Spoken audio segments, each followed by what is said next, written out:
Magte-test po tayo ng breakfast today, no? Well, kung naaalala nyo po, kinain ko na rin po itong meal before, pero meron po siyang half cup ng rice. So ngayon po, tinanggal ko po yung rice and itetest po natin siya and we'll compare kung ano po yung difference ng meals without rice. So let's go ahead and get my baseline blood sugar.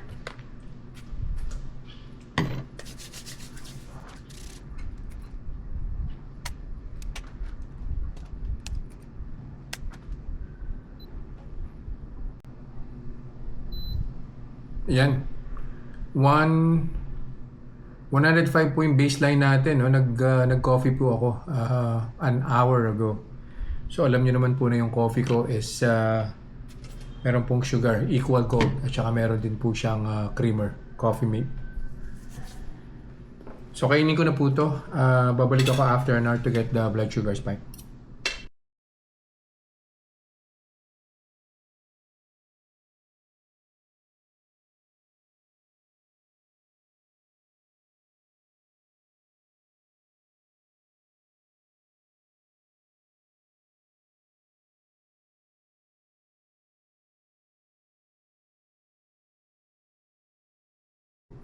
One hour na po. Kuha na po tayo ng blood sugar.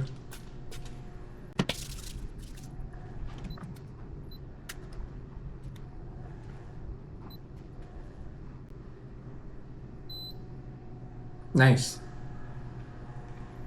Sobrang minimal po, no? 105 po yata yung baseline natin. Now it's 112.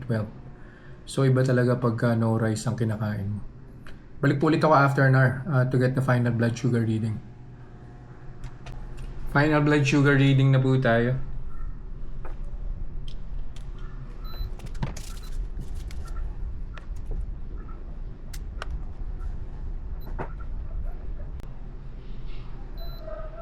Yan po. So steady na po siya dyan. I think 115 po ba yung nakaraan? I think that's 115, now it's 116. So definitely on the third hour, bababa na po yan. Yeah, yun lang po for today. I'll see you guys in the next vlog. Bye-bye.